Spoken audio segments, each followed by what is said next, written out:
सच्चाई भगत जी, माफी की बात नहीं है भगत जी।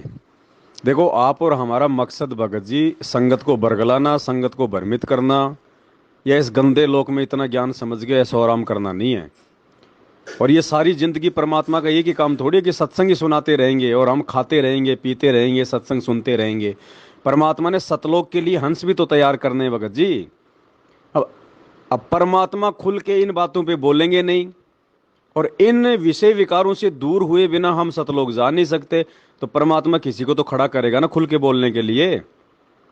जब खुल के बोलेंगे तो लोगों को अच्छा नहीं लगेगा, तो अच्छा ना लगे तो लाख बार ना लगो भगत जी। हमारा मकसद सबसे पहले अपना आत्म कल्याण, उसके बाद परमात्मा की मजदूरी करते हुए भाई बहनों को समझाना। ठीक है, भाईचारा निभाना हमारा मकसद नहीं है। संगत में हम कोई भाईचारा निभाने नहीं जाते, साथ संगतियां भाईचारा निभाने के लिए नहीं है। ठोक ठोक के कहेंगे वो बातें जो बातें परमात्मा कहने के लिए प्रेरित करेगा। मालिक को भगत जी कांट छांट के हीरे मोतीलाल चाहिए, कबाड़ नहीं चाहिए। सारी जिंदगी इस कुत्ता कर्म में फंसे रहेंगे क्या? ठीक है, जिनकी शादी नहीं हुई, जिनकी अभी नई नई रवेणी हुई है, जिनके बच्चे नहीं है, उनके लिए हमने कुछ नहीं कहा। अरे जिनके खोपड़ी में सफेद बाल आ गए, जिनके बच्चे बड़े बड़े हो गए, उनको तो इस कुत्ता कर्म से दूर होना चाहिए। कौन से दिन फिर अपने आप को दूर करोगे इन विषय विकारों से?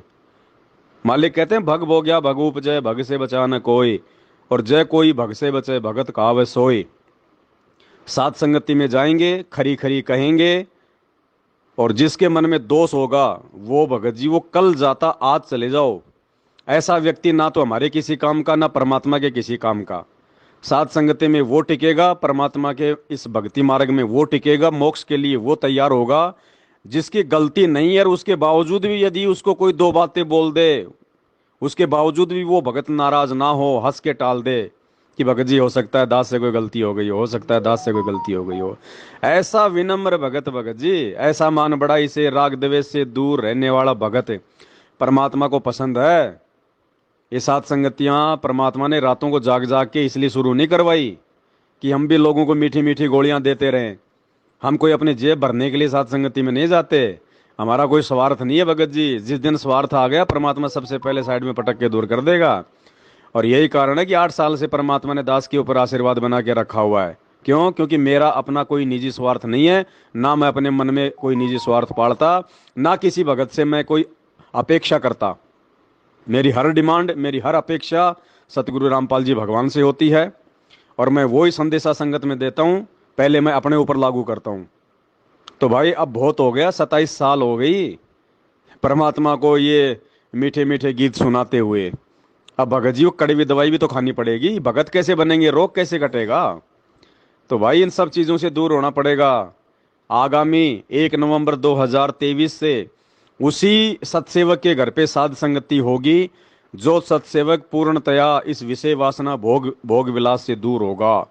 अन्यथा कोई जरूरत नहीं है, आप किसी दूसरे के घर पे साध संगति में जाओ, कोई दिक्कत नहीं है। साध संगति में आने वालों के ऊपर नियम लागू नहीं है। जिस घर में साध संगति होगी मात्र उस भगत के ऊपर यह नियम लागू है। तो भाई आगे ऐसा नहीं है भगत जी कि ऐसे चलता रहेगा, ऐसे हम खाते रहेंगे, गुरु जी जेल में बैठे रहेंगे। नहीं नहीं, परमात्मा ने भगतों की छटनी करनी है, समय थोड़ा बचा है। परमात्मा ने हीरे मोती लाल तैयार करने हैं चोट मार मार के। तो भाई किसी की भी ऑडियो वीडियो आगे भेजो, सोच समझ के भेजो। ये काल है, आपको पता है। 2022 का लास्ट का समय आया तो कैसे उन्होंने अपने दूत तैयार कर दिए संगत में। अब 2023 लास्ट का समय आ रहा है। ये तो हर साल होता है। 10-15 काल के एजेंट जिनको काल सात संगति में भगत बना के भेजता है, फिर वो अपनी बकवास शुरू कर देते हैं। इसीलिए तो दास हर सात संगति में कहता है कि यहाँ रिश्तेदारी मत जोड़ो, यहाँ यार दोस्ती मत जोड़ो, ये भाईचारा एक दिन तुम्हारे को मार देगा। और जो भगत सात संगति में यारी दोस्ती जोड़ता है, जो भाईचारा जोड़ता है, उसी को काल लेके मर जाता है। क्योंकि वो भगत अपने 4-5 साथियों को अपने रंग में रंग देता है, उल्टी सीधी बातें बता के। अब वो उसके दोस्त होने के कारण उसका विरोध नहीं कर पाते। विरोध नहीं कर पाएंगे तो परमात्मा के विधान से नीचे गिर जाएंगे। क्योंकि राग द्वेष बड़े रोग हैं, यम के पड़े जंजीर, एक शत्रु एक मित्र है, भूल पड़ी रे प्राण। तो साध संगति में ना शत्रुता चलानी, ना भाई कोई मित्रता चलानी।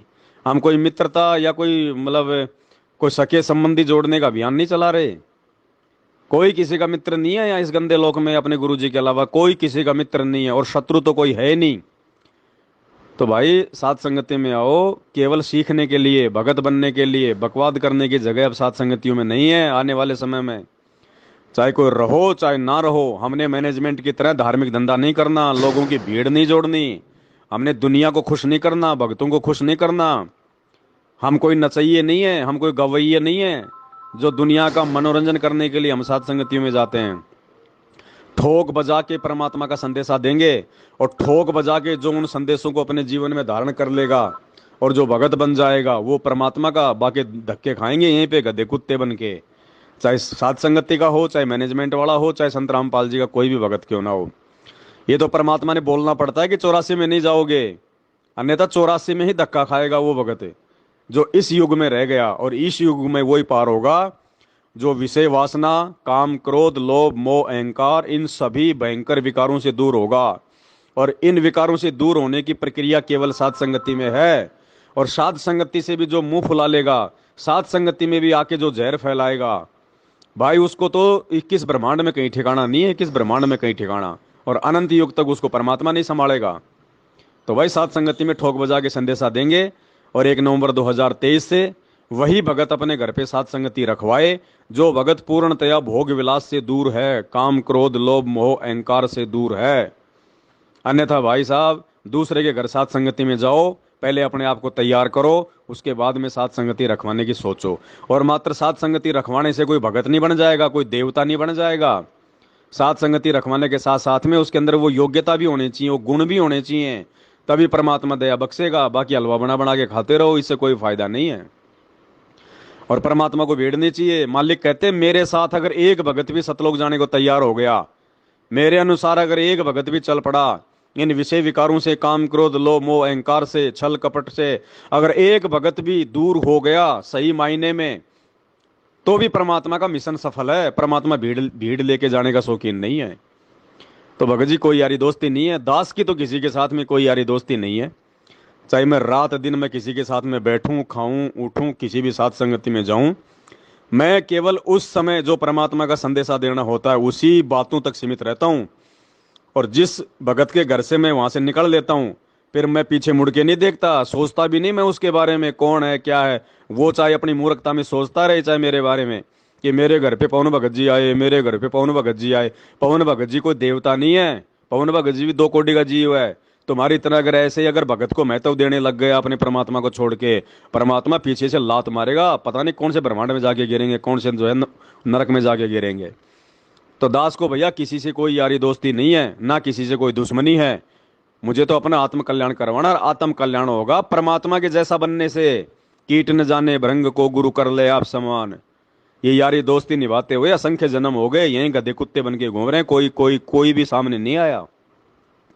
और भक्तों से यारी दोस्ती ये तो भयंकर भयंकर समस्याओं का कारण बनेगी। क्योंकि जब त्रिकुटी पे जाएंगे तो काल उस यार दोस्त के रूप में, उस विशेष भगत भाई के रूप में ठग लेगा। तो भाई इन सब चीजों से दूर होके अपने आत्म कल्याण की सोचो, सिर्फ अपने आत्म कल्याण की। ये कोई मान बढ़ाई का मार्ग नहीं है। 27 साल से परमात्मा चिल्ला रहा है, कोई फालतू में चिल्ला रहा था क्या? 8 साल से गुरुजी जेल में बैठे हैं, जेल में बैठ के भी परमात्मा जो है वो सत्संग कर रहे हैं, फोकट में कर रहे हैं, फालतू में कर रहे हैं क्या? 8 साल से दांस भोंक रहा जा जाके, दिन को चैन नहीं, रातों को नींद नहीं, कोई गुरुद्रोही कह रहा है, कोई गालियां निकाल रहा है, कोई लठ मार रहा है, काम धंधे से दूर। भाई ये कोई फालतू में चल रहा है क्या सिस्टम ये? तो अब वो समय आ गया, दास को परमात्मा ने आदेश दे दिया कि बेटा अब मेरे लिए भगत तैयार कर। भगत मुझे जो है कचरे की आवश्यकता नहीं है, मुझे भीड़ की जरूरत नहीं है, मेरे लिए भगत तैयार कर, समय थोड़ा रह गया। मुझे मुझे जो है खाली विमान लेके नहीं जाना, मुझे विमान को भर के लेके जाना, भर के। तो मेरे लिए भगत तैयार कर, भगत ठोक ठोक ठोक ठोक के, बजा बजा के।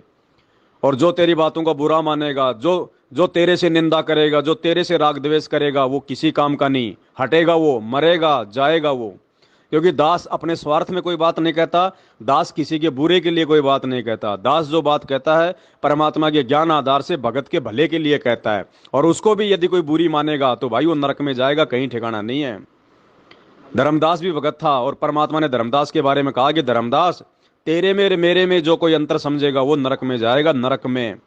तो जो भगत परमात्मा का काम करता है, जो भगत परमात्मा के लिए निमित्त बनता है, उसके लिए परमात्मा कहते हैं पतिव्रता के चरणों की मैं सिर पर डारूं धूर।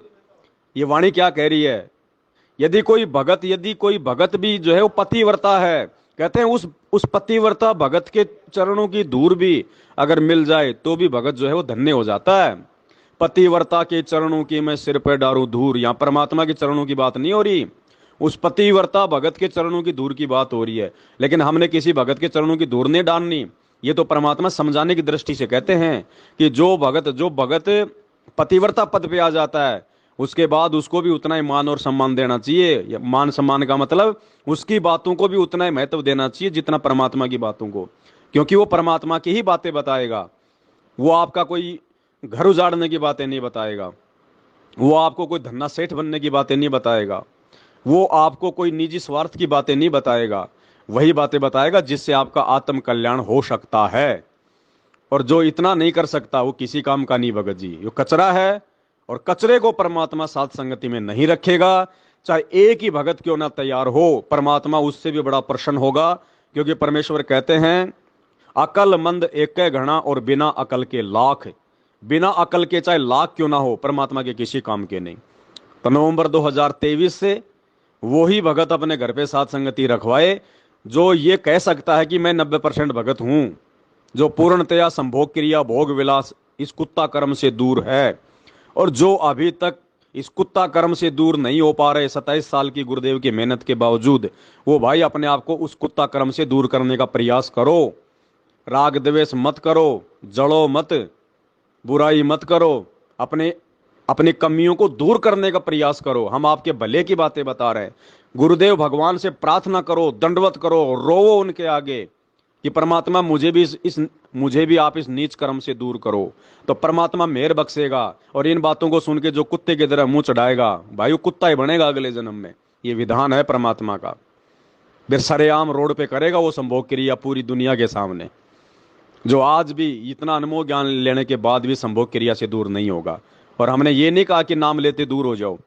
दास ये कह रहा कि कम से कम वो भगत भाई बहन तो इस संभोग क्रिया से दूर होने का प्रयास करो, सतलोक की तरफ मुंह करने का प्रयास करो। जिनकी खोपड़ी में सफेद बाल आ गए, जिनके बच्चे जो है 20-20 साल के हो गए, वो भी सारनाम तक लेके सतनाम तक लेके आज भी इसी गंदे कर्म में वो लिप्त है। कौन से दिन तुम सतलोक जाने के लिए तैयार होगे, या पूरी जिंदगी इसी कुत्ते कर्म में लगे रहोगे? तो भाई अब परमात्मा जो भी कहलवाएगा ठोक ठोक के कहलवाएगा।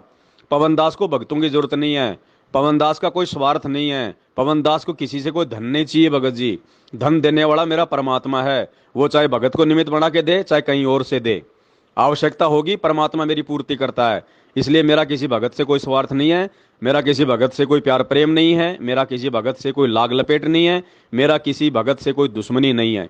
मुझे अपना आत्म कल्याण करवाना है और परमात्मा की मजदूरी करनी है। और ये दो काम करने के बीच में यदि कोई आएगा तो भाई अपना कुछ नहीं लगता भगत जी। अपन तो जिसके खाते हैं उसी की गाएंगे। और सतगुरु रामपाल जी भगवान के खा रहे हैं और उसी की घंटी बजाएंगे। अब उस घंटी से यदि किसी की धड़कन तेज हो रही है तो उसकी कमजोरी है भाई। बंदी छोड़। सतगुरु रामपाल जी भगवान की जय हो।